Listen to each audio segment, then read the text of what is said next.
তার মেয়ের থেকে কম বয়সী র্যাঙ্ক পাওয়া মেয়েদের সে সেক্সুয়ালি অ্যাবিউজ করেছে।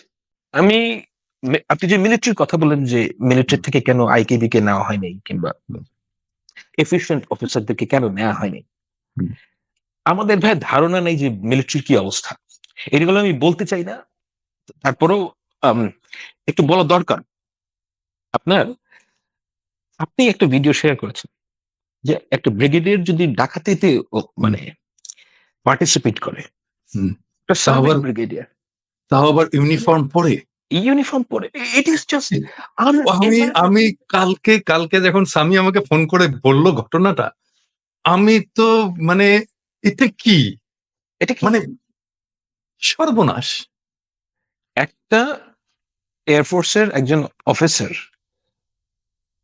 সৈনিকের থেকে 90,000 টাকা ঘুষ খাবে।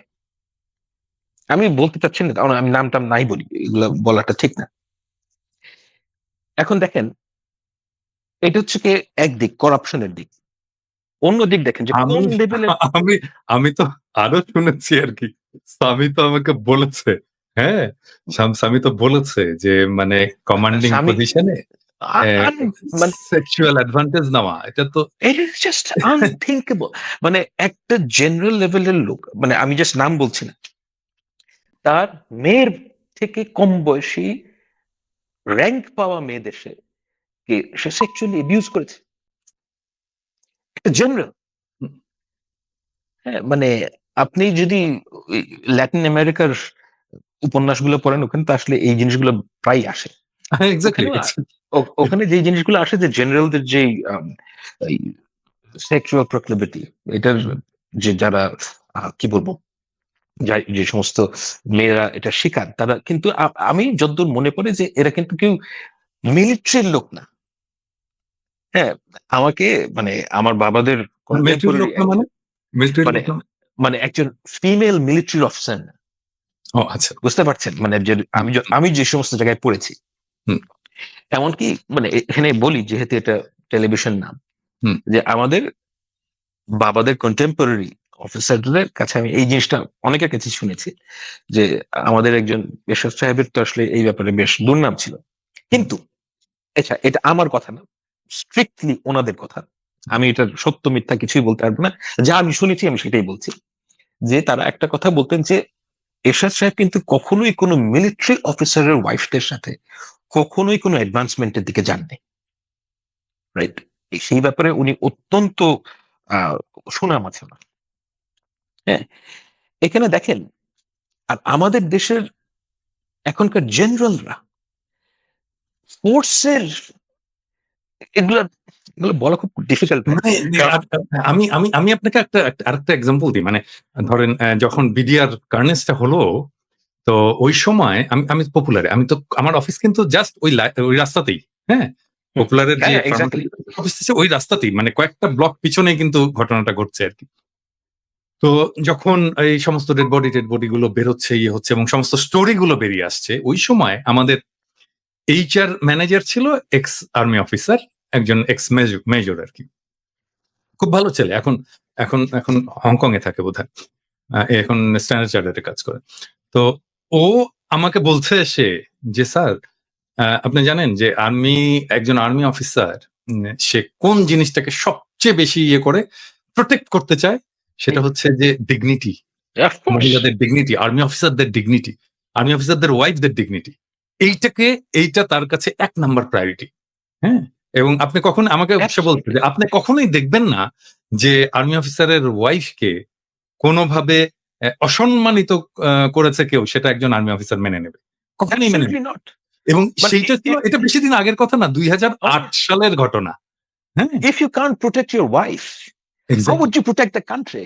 মানে এক্স্যাক্টলি। এটা একটা অবাস্তব বিষয় না? এবং মানে এই ভ্যালুস গুলো এবং জাস্ট মিলিটারির মধ্যে জাস্ট ১৬ বছরের মধ্যে এটা পুরোপুরি ধ্বংস অ্যাবসলিউট হয়ে গেল। অ্যাবসলিউট ধ্বংস করে ফেলেছে। এখন একজন, এটা তো হচ্ছে আর নন প্রফেশনালিজম কোন পর্যায়ে গিয়েছে দেখেন। একজন এয়ারফোর্স চিফের মেয়ের বিয়ে হবে, হুম, সেই মেয়ের বিয়েতে এয়ারফোর্সের অফিসারদেরকে নাচানো হবে, অফিসারদেরকে, সার্ভিং অফিসারদেরকে নাচানোর জন্য যশোর থেকে ঢাকায় আনা হয়েছে। Is this how we should run our institutions? Hasina যে আমাদের কি ধ্বংস করেছে, এটা না মানুষ মানে বুঝতে পারে না যে আমাদের পুরো সোশ্যাল ফ্যাব্রিক ধ্বংস করে ফেলেছে। একদম, একদম, এ- একদম, একদম। একদম ওটা তো আমরা বুঝতে পারতাম। ওটা তো আমরা বুঝতে পারতাম সোশ্যাল ফেব্রিক যে ধ্বংস করেছে। এটা ইভেন আমরা কিন্তু অনলাইনেও বুঝতে পারতাম। হুম। ধরেন এই যে মানে মুরব্বীদেরকে সম্মান করতে Exactly. হবে।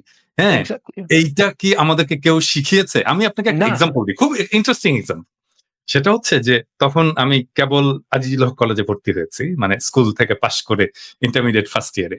তো তখন তো সবারই একটু নতুন নতুন হিরোইজম হয় আর কি। তো Of course. রিক্সায় আমরা একটা জায়গায় গেছি আর কি, ৩ জন চড়ে একটা জায়গায় গেছি এবং রিক্সাওয়ালা এটা পছন্দ করেনি যে আমরা ৩ জন চড়বো, কারণ টানতে কষ্ট হচ্ছে। এবং নামার সময় আমরা ইউজুয়াল যেটা ভাড়া সেটা ওনাকে দিয়েছি এবং উনি এটা অ্যাকসেপ্ট করবেন।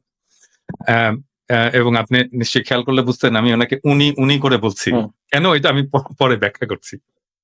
তো অ্যাকসেপ্ট করবেন না এবং উনি বললেন যে দেখেন আপনারা তো ৩ জন চড়ছেন, হ্যাঁ আমার টানতে কষ্ট হয়েছে, হ্যাঁ তো আপনি যদি ওই ভাড়াটাই দেন, সে খুবই ন্যায্য কথা বলছেন যে আপনি যদি ওই ভাড়াটাই দেন তাহলে তো আমার প্রতি ইনসাফ করা হলো না।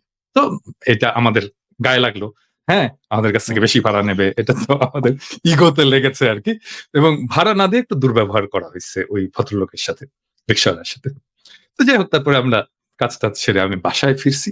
বাসায় ফিরে দেখি আমার বাবা অগ্নিমূর্তি হয়ে আছে।